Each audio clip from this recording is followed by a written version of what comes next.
आज के इस वीडियो में बताए गए पानी के नियमों को अगर आप अपनी जिंदगी में अपनाते हैं तो न केवल आपका वजन कम होगा बल्कि आपके शरीर की सारी गंदगी खत्म हो जाएगी और आप बहुत ही हल्का महसूस करने लगेंगे, मन भी शांत हो जाएगा। तो चलिए वीडियो की शुरुआत करते हैं।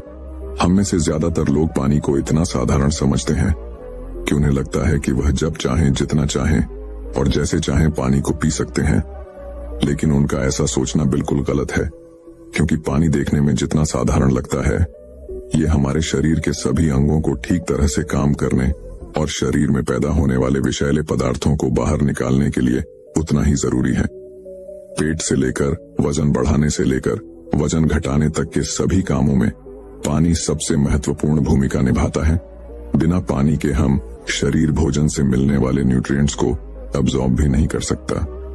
इसलिए अगर पानी पीने की सही मात्रा, इसके पीने का सही समय और किस तरीके से पानी पीने से क्या क्या फायदे और क्या क्या नुकसान हो सकते हैं, अगर इसके बारे में ठीक से पता नहीं है तो फिर चाहे व्यक्ति कितनी ही अच्छी से अच्छी चीजें खा ले, उसका सही फायदा शरीर को मिल ही नहीं पाता और इसकी वजह से भविष्य में बहुत सी शारीरिक समस्याओं और भयंकर बीमारियों का सामना करना पड़ता है, जैसे कि कब्ज, खाने का ना पचना, गैस बनाना, लिवर की कमजोरी, किडनी में पथरी, सुस्ती, बार बार बीमार पड़ना, स्किन एलर्जी, दांत खुजली, चेहरे पर पिंपल्स और दाग धब्बे का होना, व्हाइट हेड्स, ब्लैक हेड्स, त्वचा बहुत ज्यादा रूखा या ऑयली होना, जोड़ों में दर्द होना, शरीर की अनचाही जगहों पर चर्बी का जमुना, खाया पिया शरीर को ना लगना, सर दर्द और चक्कर आना, वजन बढ़ाने या घटाने में बहुत परेशानी होना, बालों का झड़ना और रात में नींद न आने जैसी कई बीमारियां केवल पानी को गलत समय, गलत तरीके और गलत मात्रा में पीने से हो सकती है। इसीलिए आज के इस वीडियो में हम जानेंगे कि पानी हमारे शरीर में जाकर करता क्या है, पानी कब पीना चाहिए और कब नहीं पीना चाहिए, पानी की सही मात्रा क्या है, यानी एक दिन में कितने ग्लास पानी पीना चाहिए, पानी को कैसे पीना चाहिए, अगर शरीर में पानी की कमी हो रही है तो उसे कैसे पहचानना है, पानी को किस बर्तन में स्टोर करके रखना चाहिए और पानी वजन बढ़ाने या घटाने में कैसे मदद करता है। तो आइए शुरू करते हैं पहले प्रश्न से कि पानी हमारे शरीर में जाकर करता क्या है। दोस्तों, हमारी शरीर का 60 से 70 हिस्सा पानी से बना है और हमारे शरीर के सभी आंतरिक अंग जैसे पाचन तंत्र, किडनी, लिवर, फेफड़े आदि पानी की मदद से ही अपना काम सही तरीके से कर पाते हैं। इसके अलावा हमारे शरीर में पानी का सबसे अधिक उपयोग शरीर की गंदगी को बाहर निकालने और कोशिकाओं को जिंदा रखने में होता है। मलमूत्र, पसीना और श्वास के जरिए शरीर को साफ रखने में हमारे शरीर से रोज लगभग 2 लीटर पानी बाहर निकल होता है, जिसे शरीर में रिस्टोर करना भी जरूरी होता है। अब प्रश्न उठता है कि एक दिन में हमें कितना पानी पीना चाहिए और अगर शरीर में पानी की कमी हो गई है तो इसका पता हमें कैसे चलेगा। दोस्तों, शरीर में पानी की कमी होते ही शरीर विभिन्न तरीकों से इसका संकेत भेजना शुरू कर देता है, जैसे पाचन शक्ति कमजोर होने लगती है, मुंह सूखने लगता है, चेहरे और शरीर की त्वचा धीरे धीरे रूखी, बेजान और ढीली पड़ने लगती है, आंखें ढसने लगती हैं और पेशाब का रंग अत्यधिक पीला हो जाता है। यह कुछ सामान्य लक्षण हैं शरीर में पानी की कमी के, और अगर लंबे समय तक शरीर में पानी की कमी बनी रहती है तो फिर ये लक्षण अब इसमें गंभीर बीमारी का रूप भी ले सकते हैं। इसीलिए हर दिन पर्याप्त मात्रा में पानी का पीना बहुत आवश्यक होता है। अब प्रश्न उठता है कि एक दिन में कितना पानी पीना चाहिए और पानी कैसा होना ही, यानी ठंडा, गर्म या नॉर्मल। दोस्तों, पानी में 0 कैलोरी होने के बाद भी यह हमारे शरीर को हाइड्रेट रखकर शरीर की गंदगी को बाहर निकालता है और शरीर को साफ सुथरा रखता है। वैसे एक व्यक्ति को दिन भर में कितना पानी पीना चाहिए, इसकी कोई निश्चित मात्रा फिक्स नहीं है। पानी की मात्रा उस व्यक्ति की सेहत, वह जहां रहता है, वहां का मौसम, उसका वजन और उसके दिन भर की फिजिकल एक्टिविटी पर निर्भर करता है। लेकिन फिर भी एक सामान्य व्यक्ति को दिन भर में कम से कम 10 से 12 ग्लास पानी जरूर पीना चाहिए। और अगर कोई व्यक्ति फल, हरी सब्जियां, दूध और जूस का अधिक सेवन करता है तो उसके पानी पीने की मात्रा इससे भी कम हो सकती है, क्योंकि उसके शरीर को इन सभी चीजों से भी काफी सारा पानी मिल जाता है लेकिन गर्मी के मौसम में पानी की मात्रा बढ़ाई जा सकती है, और वो लोग जो एक्सरसाइज या शारीरिक मेहनत वाला काम करते हैं उन्हें भी सामान्य लोगों की तुलना में थोड़ा ज्यादा पानी पीना चाहिए। अब यहाँ अगला प्रश्न ये उठता है कि क्या जरूरत से अधिक पानी पीने पर शरीर को कोई नुकसान भी हो सकता है? तो इसका उत्तर है हाँ, क्योंकि जरूरत से ज्यादा कोई भी चीज हानिकारक ही होती है। ज्यादा मात्रा में पानी पीने से हमारी किडनी का काम बढ़ जाता है और खून में सोडियम की मात्रा कम होने का खतरा बढ़ जाता है। लेकिन ऐसा होने के चांसेस बहुत कम है, क्योंकि अक्सर लोग उतना भी पानी नहीं पी पाते जितने में ये सारी समस्याएं शुरू हों। ये सारी समस्याएं तभी होती हैं जब व्यक्ति एक दिन में कम से कम 4 से 5 लीटर से ज्यादा पानी पी ले। अब प्रश्न उठता है कि पानी को किस तरीके से पीना चाहिए, यानी पानी पीने का सही तरीका क्या है। अक्सर लोगों को लगता है कि वो पानी को जितना चाहें और जैसे चाहें पी सकते हैं, लेकिन उनका ऐसा सोचना बिल्कुल गलत है, क्योंकि एक ही तरह के पानी को अलग अलग तरीके से पीने से उसका हमारे शरीर पर अलग अलग तरह का असर पड़ता है। आपने अपने बड़ों को यह कहते हुए सुना होगा कि खड़े होकर पानी नहीं पीना चाहिए, क्योंकि इससे जोड़ों में दर्द हो सकता है। खैर, इसके पीछे एक आयुर्वेदिक कारण है। आयुर्वेद के अनुसार खड़े होकर कुछ भी पीने से शरीर में तरल पदार्थों का संतुलन बिगड़ जाता है, जिससे जोड़ों में अतिरिक्त तरल पदार्थ जमा हो जाता है, जिससे उम्र बढ़ने के साथ जोड़ों में दर्द होने की समस्या शुरू हो जाती है। इसीलिए पानी को हमेशा बैठकर और आराम से घुट घुट करके पीना चाहिए।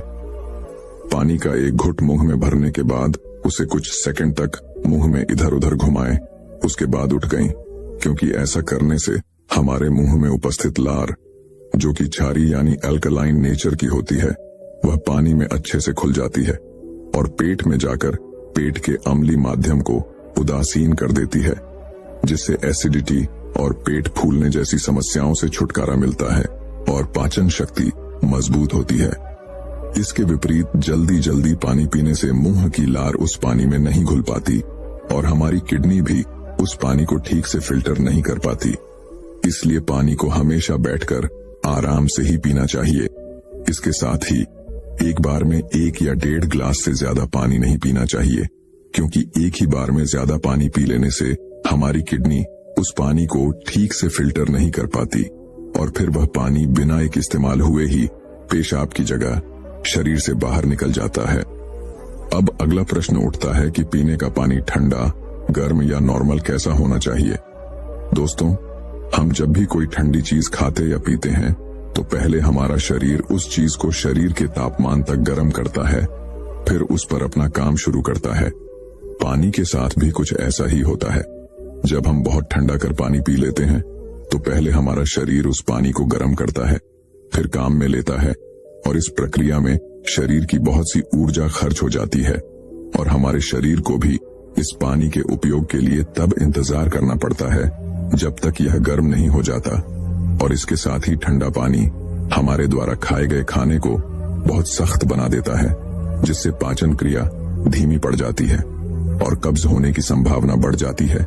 इसीलिए पानी हमेशा कमरे के तापमान का या फिर हल्का गर्म ही पीना चाहिए, क्योंकि ऐसे पानी को हमारा शरीर तुरंत काम पर लेता है और हमारे द्वारा खाए गए खाने को तोड़ने में भी हल्का गर्म पानी बहुत मदद करता है, जिससे पाचन शक्ति बढ़ती है और पेट भी खुलकर साफ होता है। अब अगला प्रश्न उठता है कि पानी को कब पीना चाहिए और कब नहीं पीना चाहिए। तो पहले हम यह जान लेते हैं कि पानी को कब नहीं पीना चाहिए। पहला, खाना खाने के तुरंत बाद पानी नहीं पीना चाहिए। जैसे ही खाना हमारे पेट में पहुंचता है, उस खाने को पचाने के लिए पेट बहुत से पाचक रस निकालता है। जठर ग्रंथियों से अंग निकलता है, जो कि भोजन को पचाने के लिए बहुत जरूरी है। लेकिन जब हम भोजन के तुरंत बाद पानी पी लेते हैं तो ये सारे पाचक रस और अंगल पानी में घुलकर बहुत पतले हो जाते हैं, जिससे हमारी पाचन क्रिया बहुत धीमी हो जाती है, या यह कहो कि भोजन सही से पचने की बजाय सड़ना शुरू कर देता है।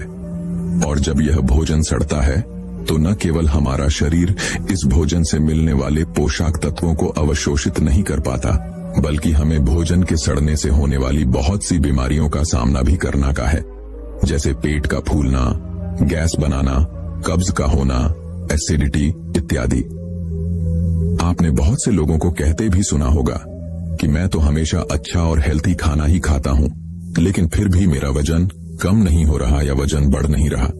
तो इसका सबसे बड़ा कारण यही है कि आप खाने के ठीक पहले या खाने के ठीक बाद बहुत सारा पानी पी लेते हैं। खाने के ठीक पहले, खाने के दौरान या खाने के बाद 1 या 2 घूंट पानी पी लेने में कोई बुराई नहीं है, लेकिन यहाँ 1 या 2 घूंट से मतलब है सिर्फ गले को गीला करने जितना पानी पीना। आयुर्वेद के अनुसार आवर खाना खाने से 40 मिनट पहले और खाना खाने के 1 घंटे बाद आप मन भर कर पानी पी सकते हैं।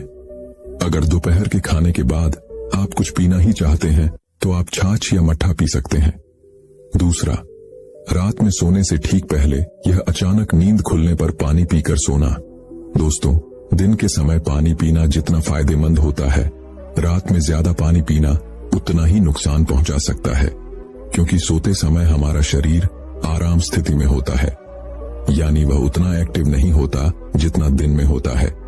इसीलिए रात में पिया गया पानी बिना ठीक से इस्तेमाल हुए सीधा किडनी में फिल्टर होने पहुंच जाता है, जिससे हमारी किडनी पर एक्स्ट्रा जोर पड़ता है और उसे नुकसान पहुंचता है। इसके साथ ही नींद से बार बार उठकर टॉयलेट जाने की जरूरत पड़ सकती है, जिससे दोबारा नींद आने में काफी परेशानी हो सकती है और हमारी नींद भी पूरी नहीं हो पाती। इसीलिए जितना हो सके दिन के समय ही पानी की मात्रा को पूरा करने का प्रयास करें और 2 बार पानी पीने के बीच कम से कम 45 मिनट से 1 घंटे का गैप जरूर है, क्योंकि जल्दी जल्दी पानी पीते रहने से पानी हमारे शरीर में ठीक से इस्तेमाल हुए बिना ही पेशाब के जरिए बाहर निकल जाता है और इससे बार बार पेशाब आने की समस्या भी शुरू हो सकती है। और यहाँ तक कि कुछ लोगों को सर्दी, खांसी और जुकाम तक हो जाते हैं। इसके साथ ही बहुत ज्यादा गर्म चीजें जैसे चाय, कॉफी और सूप पीने के तुरंत बाद भी पानी नहीं पीना चाहिए, क्योंकि ऐसा करने से दांतों और मसूड़ों को बहुत नुकसान पहुंचता है। दोस्तों, अब हम इस बारे में बात करेंगे कि पानी कब का पीना चाहिए, यानी पानी पीने का सही समय क्या है। आपको जब भी प्यास लगे पानी पीना चाहिए, लेकिन एक समय जब आपको पानी पीना कभी नहीं भूलना है, और वह समय है सुबह जागने के तुरंत बाद। रात भर खाना पचाने की वजह से हमारे पेट और आंतों में बहुत सी गंदगी और जहरीले पदार्थ पैदा हो जाते हैं। लेकिन जब हम सुबह सुबह बिना कुछ खाए पिए खाली पेट 2 से 3 गिलास पानी पीते हैं, तो हमारे पेट और आंतों की सारी गंदगी मल और मूत्र के माध्यम से शरीर से बाहर निकल जाती है और पेट भी एक बार में अच्छी तरह से साफ हो जाता है। आयुर्वेद में सुबह के मुंह की बासी लार को अमृत तौले कहा गया है। हमारे मुंह की लार, जो कि क्षारी यानी अल्कलाइन होती है, जब वह सुबह सुबह पानी में खुलकर पेट में जाती है तो पेट के एसिडिक मीडियम यानी अम्लीय माध्यम को उदासीन कर देती है, जिससे एसिडिटी, गैस और जलन जैसी समस्याओं से छुटकारा मिल जाता है। अब आखिरी प्रश्न कि पानी को किस बर्तन में स्टोर करके रखना चाहिए। पीने के पानी को आप चांदी, तांबे या कांच के बर्तन में स्टोर करके रख सकते हैं, लेकिन पीने के पानी को कभी भी प्लास्टिक के बर्तन में स्टोर करके ना रखें, क्योंकि प्लास्टिक के बर्तन में रखे हुए पानी में प्लास्टिक के माइक्रो इंग्रेडिएंट खुल जाते हैं, जो कि पानी के साथ हमारे शरीर में पहुंचकर बहुत सी बीमारियों को जन्म दे सकते हैं। आयुर्वेद सलाह देता है कि आपको पानी तांबे या चांदी के बर्तन में रखना चाहिए। चांदी और तांबे के बर्तन में संग्रहित पानी को पीने से शरीर के वात, पित्त और कफ जैसे दोषों को संतुलित करने में मदद मिलती है। इन धातुओं में जमा पानी सकारात्मक रूप से चार्ज हो जाता है, जो इम्यूनिटी को बढ़ाने में मदद करता है, पाचन प्रक्रिया में सहायता करता है और यहाँ तक कि इसमें कैंसर विरोधी गुण भी पाए जाते हैं। मिट्टी के बर्तनों में रखा हुआ पानी भी बहुत फायदेमंद होता है, क्योंकि मिट्टी के बर्तनों में हवा के लिए जगह होती है, जो पानी को घंटों तक ताजा और ठंडा बनाए रखती है। यह पानी एसिडिटी और त्वचा संबंधी समस्याओं को कम करने में मदद करता है। इतना ही नहीं, मिट्टी के बर्तन में रखा पानी जीवन शक्ति और ताकत को बढ़ाता है। हम जो खाना खाते हैं उसका अधिकांश हिस्सा शरीर में अम्ल हो जाता है और विषाक्त पदार्थों का निर्माण करता है, जो अम्लीय खाद्य पदार्थों के साथ क्रिया करती है और पर्याप्त नियंत्रण प्रदान करती है। यह पानी एसिडिटी और गैस संबंधी समस्याओं को दूर करने में मदद करता है।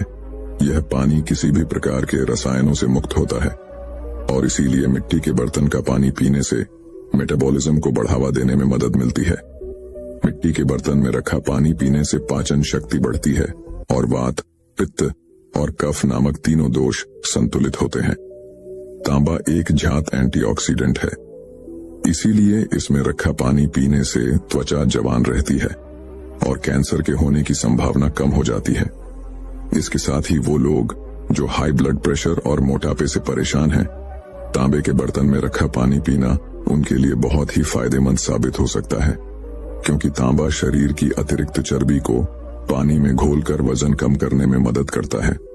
दोस्तों, आइए अब जल्दी से समराइज कर लेते हैं कि हमने इस वीडियो में क्या क्या सीखा। पहला, पानी को कभी भी खड़े होकर या भागते हुए नहीं पीना चाहिए। पानी को हमेशा बैठकर आराम से घुट घुट भरकर पीना चाहिए। दूसरा, कभी भी ज्यादा ठंडा पानी नहीं पीना चाहिए। पानी या तो हल्का गर्म या फिर रूम टेम्परेचर पर होना चाहिए। तीसरा, पानी को हमेशा खाना खाने से 40 मिनट पहले और खाना खाने के 1 घंटे बाद ही पीना चाहिए। चौथा, हमेशा सुबह उठकर बिना ब्रश किए और बिना खुला किए 2 से 3 ग्लास पानी पीना चाहिए। और पांचवा, पीने के पानी को हमेशा तांबे, कांच या मिट्टी के बर्तन में ही स्टोर करके रखना चाहिए। तो दोस्तों, चलिए अब जानते हैं पेट को साफ और मन को ठंडा रखने के लिए हमें कौन से उपाय करने चाहिए। तो चलिए अगली कहानी की शुरुआत करते हैं। हिमालय के निचले पहाड़ियों की तलहटी में एक आर्षी अपनी कुटिया बनाकर रहा करती थी। वे पुराने भारतीय आयुर्वेद और योग के भी शिक्षक की थीं। बहुत दूर दूर से लोग उनके पास अपना इलाज करवाने आते। आर्षी आयुर्वेदिक और यौगिक पद्धति से रोगी का उपचार करते और ज्यादातर लोगों की बीमारियों को जड़ से खत्म कर देती। ऐसे ही एक दिन आर्षी के आश्रम में एक व्यक्ति आता है और कहता है, मुनिवर, मैं यहाँ पास के ही गांव का जमींदार हूँ। मेरा काम ही ऐसा है कि मुझे दिन के ज्यादातर समय बैठे रहना पड़ता है। ज्यादा शारीरिक मेहनत ना करने की वजह से ही मेरा मोटापा बढ़ गया है और तरह तरह की बीमारियों ने मेरे शरीर में घर कर लिया है। मेरे घर में खाने के लिए तो स्वादिष्ट से स्वादिष्ट व्यंजन है, लेकिन मैं उन्हें खा नहीं सकता। अब तो मेरा मोटापा इतना बढ़ गया है कि मुझे उठने, बैठने और चलने में भी तकलीफ होती है। तो क्या आप मुझे कोई ऐसा तरीका बता सकते हैं जिससे ज्यादा मेहनत ना करके भी मैं अपने शरीर को स्वस्थ रख सकूं और इन तमाम बीमारियों से छुटकारा पा सकूं? आर्षी ने कहा, बिल्कुल ऐसा तरीका भी है। इसके लिए तुम्हें सबसे पहले अपने शरीर में जमी गंदगी को बाहर निकालना होगा। जैसे ही तुम्हारे शरीर में जमी गंदगी बाहर निकलेगी और तुम्हारा शरीर अंदर से साफ होगा, तो तुम्हारा वजन अपने आप कम होना शुरू हो जाएगा, त्वचा साफ हो जाएगी और तुम खुद को पहले से बहुत ज्यादा ऊर्जावान महसूस करोगी। सबसे पहले तो तुम यह समझो कि जब हम कुछ खाते हैं तो उसका हमारे शरीर के अंदर जाकर होता क्या है। पहले तो खाना हमारे पेट में जाता है, जहां पर वह टूटता है। फिर हमारी छोटी आंत में, जहां से भोजन की जरूरी चीजें हमारा शरीर अवशोषित करता है। फिर बड़ी आंत से होता हुआ वह मल के रूप में शरीर से बाहर निकल जाता है। लेकिन क्या हर तरह के भोजन को इस चक्र को पूरा करने में एक समान समय लगता है? नहीं, फलों को लगते हैं लगभग 3 घंटे। 1 घंटे हमारे पेट में, 1 घंटे छोटी आंत में और 1 घंटे बड़ी आंत में। इसी अनुपात में सब्जियों को रखते हैं 6 घंटे और मजबूत अनाज जैसे गेहूं, चावल और दानों से बने पदार्थों को यह चक्र पूरा करने में लगते हैं लगभग 18 घंटे। यानी कि जिस भोजन में जितना कम पानी होता है, उस भोजन को शरीर से निकलने में उतना ही ज्यादा समय लगता है। जमींदार ने कहा, मुनिवर, जैसा कि आपने कहा कि अन्न को पूरी तरह से पचाकर शरीर से बाहर निकालने में 18 घंटे का समय लगता है, लेकिन मैं तो दिन में 3-3, 4-4 बार खाता हूँ। आर्षी ने कहा, यही तो तुम गलती कर रहे हो। पहले वाला खाना बचा नहीं कि तुमने ऊपर से और डाल दिया। परिणाम स्वरूप पहले वाला खाना अपशिष्ट के रूप में पूरी तरह से निकल ही नहीं पाता। वह अंदर ही अंदर सड़ता रहता है और फंगस और कीड़े पैदा करता है। आर्षी ने जमींदार की तरफ देखते हुए कहा, तुमने लोगों के पेट में कीड़े पड़ने वाली बातें सुनी होंगी। आखिर वह कीड़े आते कहां से हैं? वह कीड़े इसी अधपंचे अंदर सड़ रहे खाने से पैदा होते हैं, जो कि हमारी आंतों में चिपका रहता है।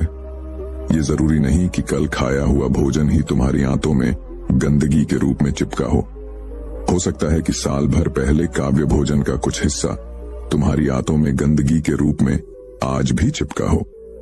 कोई भी चीज जो हमें सीधे प्रकृति से नहीं मिल रही है, उसे पचाकर बाहर निकालना शरीर के लिए बहुत मुश्किल होता है, और फिर ऐसा भोजन ही हमारी आंतों में चिपक जाता है और एक मोटी परत बना लेता है। देखो, हम जो भी खाते हैं उसे पचाकर हमारी आंतों की दीवार द्वारा अवशोषित कर लिया जाता है और फिर हमारे रथ में भेज दिया जाता है। लेकिन अगर हमारी आंतों के दीवार में गंदगी जमा है तो फिर भोजन के रस के साथ वह गंदगी भी अवशोषित हो जाती है और हमारे रथ में मिल जाती है, और फिर रथ के द्वारा हमारे शरीर के सभी अंगों तक पहुंचकर उनके काम में बाधा उत्पन्न करती है, और इसी बाधा को हम अलग अलग बीमारी का नाम दे देते हैं। अगर यह गंदगी हमारी त्वचा की परतों के बीच इकट्ठा हो जाती है तो हम कहते हैं कि मोहा से यह चरम रोग हो गया। अगर यह गंदगी गांठ बनकर हमारी गुर्दों या पैर के किसी हिस्से में दब जाती है तो हम इसे कहते हैं पथरीली। इसी तरह से मोटापा, अगर तुम्हें वजन कम करना है तो शरीर में से इस गंदगी को निकालना पड़ेगा। अगर यह गंदगी हमारी आंतों में बहुत ही मोटी परत बना लेती है तो हम इसे कहते हैं कब्ज, और कब्ज सभी बीमारियों की जड़ें। इसी प्रकार अगर यह गंदगी हमारी श्वास नली में जम जाती है तो हम इसे कहते हैं अस्थमा।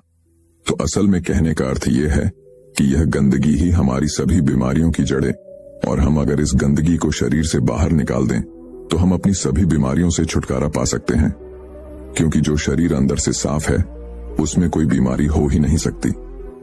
आर्शी ने अपने शरीर की तरफ इशारा करते हुए कहा, हमारा यह शरीर इस प्रकृति के सबसे उत्तम, बराबर और कीमती उपहार है।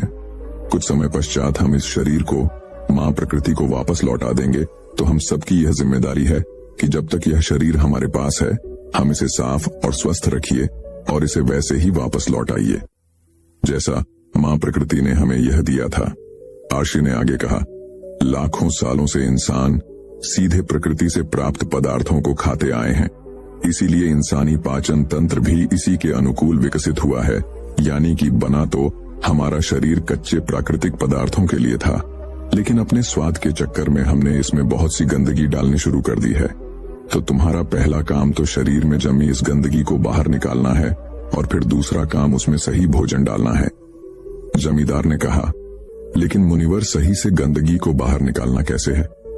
आर्शी ने कहा, इसके लिए जो तुम्हें पहला काम करना है वह है रोज 16 घंटे का उपवास। आर्शी ने जमींदार के चेहरे की तरफ देखते हुए कहा, 16 घंटे को उपवास का नाम सुनकर डर मत जाना, तुम ये बहुत आसानी से कर सकते हो।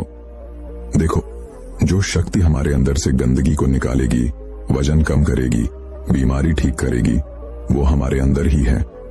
वो किसी दवाई या औषधि में नहीं है, और उपवास करके हम उस शक्ति को उसका काम करने का समय देते हैं। देखो, जब किसी व्यक्ति की हड्डी टूटती है तो हम उसे बाहर से बांध देते हैं, उस हड्डी को एक जगह पर स्थिर रखने के लिए, उसे इनाम देने के लिए, और कुछ दिनों बाद वह हड्डी अपने आप ही जुड़ जाती है। ऐसा तो नहीं था कि हमने उस हड्डी को जोड़ने के लिए उस पर कोई दवा लगाई थी। फिर उस हड्डी को जोड़ा किसने? उसे जोड़ती है हमारे अंदर मौजूद प्राण शक्ति। यह प्राण शक्ति बहुत ताकतवर होती है। सोचो, अगर यह प्राण शक्ति हमारी हड्डी जोड़ सकती है तो क्या यह हमारे अंदर की गंदगी को बाहर नहीं निकाल सकती? क्या यह पृथ्वी को नहीं तोड़ सकती? जरूर कर सकती है। जब प्राण शक्ति अपना काम करना शुरू करती है तो यह किसी भी बीमारी को ठीक कर सकती है, फिर चाहे वह बीमारी कहीं भी हो और कितनी पुरानी क्यों ना हो। सबसे पहले तो तुम प्राण शक्ति के काम करने का तरीका समझो। प्राण शक्ति एक समय में केवल एक ही काम को अच्छे तरीके से कर सकती है, या तो भोजन को पचाने का काम, या फिर शरीर की आंतरिक मरम्मत और इलाज का काम। लेकिन दुर्भाग्य से ज्यादातर लोग हर समय खाते ही रहते हैं, और वो इस प्राण शक्ति को अपना दूसरा काम करने का समय नहीं देते, क्योंकि जैसे ही भोजन हमारे अंदर जाता है, प्राण शक्ति उस भोजन को पचाने के काम में लग जाती है। हमने सुबह नाश्ता किया, प्राण शक्ति उसे अच्छे से पचा नहीं पाती कि हमने दोपहर का खाना खा लिया, वह भी नहीं पचा, और हमने शाम को फिर कुछ खा लिया, वो भी नहीं पच पाया, और हमने रात का खाना खा लिया। इस तरीके से प्राण शक्ति 24 घंटे और 7 दिन बस खाने को पचाने नहीं लगी रहती है। उसे कभी भी शरीर की बीमारियों का इलाज करने और शरीर में जमी गंदगी को बाहर निकालने का समय नहीं मिल पाता।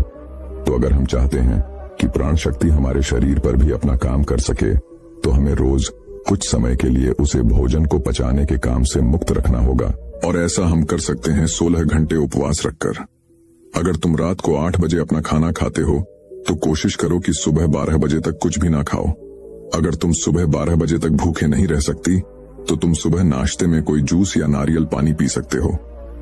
अगर तुम्हारा काम ऐसा है कि तुम्हें 12 बजे के पहले भोजन करना ही पड़ता है तो तुम रात में जल्दी भोजन कर सकते हो, जैसे कि शाम को 6 बजे। फिर तुम सुबह 10 बजे के बाद अपना भोजन कर सकते हो। तुमने सुना होगा कि हमारे पूर्वज अपना रात का भोजन सूरज डूबने से पहले ही कर लेते थे। वो ऐसा इसलिए करते थे ताकि भोजन को पचाने के बाद प्राण शक्ति को कुछ समय शरीर के उपचार के लिए भी मिल जाएगी। मान लो तुम शाम को 6 बजे अपना भोजन कर लेते हो और अगर तुम्हारा भोजन हल्का है तो यह रात को 2 बजे तक आसानी से पच जाएगा। उसके बाद रात को 2 बजे से सुबह 10 बजे तक यानी 8 घंटे का समय प्राण शक्ति को खाली मिलेगा। अगर 30 दिनों तक इस नियम का पालन करते हो तो यह समय हो जाएगा 240 घंटे और 1 साल में यह समय बढ़कर हो जाएगा 2880 घंटे, यानी 1 साल में प्राण शक्ति को 2880 घंटे का समय मिल जाएगा हमारे शरीर का उपचार व आंतरिक मरम्मत करने का। इस 2880 घंटे में प्राण शक्ति हमारी आंतों में जमा गंदगी को बाहर निकालेगी, रक्त को साफ करेगी और श्वसन नली में जमी गंदगी को बाहर निकालेगी। इतने समय में प्राण शक्ति किसी भी गंदगी और किसी भी बीमारी को शरीर से बाहर निकाल सकती है। लेकिन आजकल लोगों को लगता है कि अगर वह उपवास करेंगी तो वह कमजोर पड़ जाएंगे, लेकिन ऐसा नहीं है। हजारों साल पहले हमारे पूर्वजों के पास भोजन की कोई निरंतरता नहीं होती थी। कई बार तो उन्हें कई दिनों तक भूखे रहना पड़ता था। तो यह इंसानी शरीर विकसित ही ऐसे हुआ है कि इसे समय समय पर उपवास करने की आदत है। अजीब बात तो यह है कि हम हर समय कुछ न कुछ खाते ही रहें। हमारे कुछ बुद्धिजीवी पूर्वज इस बात को समझते थे कि अगर किसी व्यक्ति को उपवास करने के लिए कहा जाएगा तो वह नहीं करेगा। इसीलिए उन्होंने उपवास को हमारे धर्मों के नाम पर किताबों में इसे जोड़ दिया है ताकि लोग समय समय पर उपवास करते रहें। उपवास के दौरान हमारी प्राण शक्ति शरीर के हर अंग की गहराई तक पहुंचकर वहां जमी गंदी को मलमूत्र, कफ और पसीने की मदद से शरीर के बाहर निकाल देती है। आर्शी ने जमींदार से कहा, एक बात का हमेशा ध्यान रखना कि रात का भोजन हमेशा हल्का होना चाहिए और अगर तुम अभी से 16 घंटे का उपवास नहीं कर सकते तो तुम 14 घंटे से शुरुआत करो और इसे धीरे धीरे 16 घंटे तक ले जाओ। पहले तो यह तुम्हें मुश्किल लगेगा, फिर धीरे धीरे यह तुम्हारी आदत का हिस्सा बन जाएगा। आर्शी ने कहा, दूसरा तरीका जिससे तुम अपने शरीर की गंदगी बाहर निकाल सकते हो वह है शरीर की मालिश और पसीने के माध्यम से। जब हम कम से कम हफ्ते में 3 बार तेल से अपने शरीर की अच्छी तरह मालिश करते हैं तो इससे हमारे रक्त की गति तेज होती है और यह गतिशील रक्त अपने साथ नसों में जमी गंदगी को बहाकर गुरु तक ले जाता है, जहां से इस गंदगी को मल मूत्र के द्वारा शरीर के बाहर निकाल दिया जाता है। इसी प्रकार जब कोई व्यक्ति कड़ी मेहनत करता है तो उसके शरीर में जमी गंदगी और चर्बी पसीने के रूप में बाहर निकल जाती है। आर्शी ने आगे कहा, स्वस्थ रहने के लिए शरीर से गंदगी निकालकर उसमें सही भोजन डालने की जरूरत होती है। अब मैं तुम्हें भोजन के 3 नियमों के बारे में बताने जा रहा हूं। पहला नियम, अपने भोजन में कम से कम 40 से 50% जीवित भोजन शामिल करो। फिर चाहिए फल हो, हरी सब्जियां, सूखे मेवे भी या अंकुरित अनाज। कुल मिलाकर यह पका हुआ नहीं होना चाहिए। ज्यादातर लोग मरा हुआ भोजन खाते हैं और फिर वह स्वस्थ रहने की उम्मीद करते हैं। मरा हुआ भोजन करने का अर्थ यह है कि हम एक मृत वस्तु से जीवन निकाल रहे हैं, तो यह पहले हमारे शरीर से ऊर्जा लेगा, फिर यह हमें ऊर्जा देता है। भोजन को पचाने के लिए सभी जरूरी पाचक रस सिर्फ शरीर में ही नहीं होते, ये उस भोजन में भी पाए जाते हैं। लेकिन जब हम भोजन को पकाते हैं तो उसमें से बहुत से जरूरी पाचक रस नष्ट हो जाते हैं और जब हम बिना पाचक रस वाला भोजन खाते हैं तो हमारे शरीर को वो सभी पाचक रस फिर से बनाने पड़ते हैं जो नष्ट हो चुके हैं। लेकिन किसी भी व्यक्ति का पाचन तंत्र कितना ही अच्छा क्यों ना हो, वह उन सारे पाचन प्रसंगों को फिर से नहीं बना सकता जो नष्ट हो चुके हैं। वो बस कुछ हद तक उन्हें बना सकता है।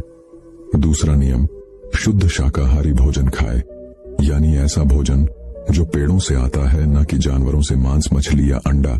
इसे बिल्कुल न खाए। प्रकृति ने हमारे शरीर को जानवर खाने के लिए बनाया ही नहीं।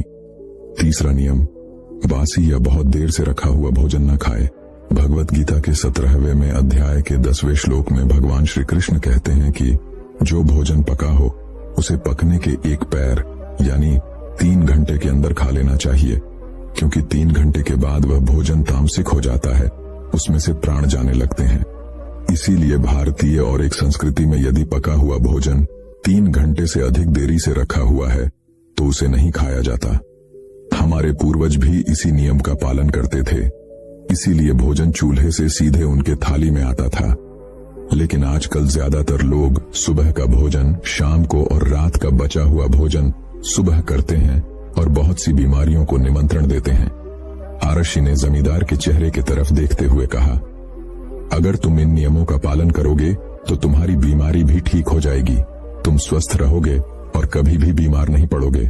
दोस्तों, मैं उम्मीद करता हूँ कि यह कहानी सुनने से आपके जीवन में अच्छे बदलाव आए होंगे। आपको इस वीडियो से क्या सीखने मिला ये कमेंट करके जरूर बताएं और अपने परिवार, दोस्तों या आपके करीबी इंसान के साथ ये कहानी शेयर करके उन्हें भी इस ज्ञान से परिचित करवाएं। बाकी अगर आपको यह वीडियो दिल से अच्छी लगी हो तभी इस वीडियो को लाइक कर देना, और आपने अब तक इस चैनल को सब्सक्राइब न किया हो तो चैनल को सब्सक्राइब भी जरूर कर देना। आपका हर दिन शुभ हो और खुशियों से आपका जीवन भरा रहे। धन्यवाद। नमो बुद्धाय।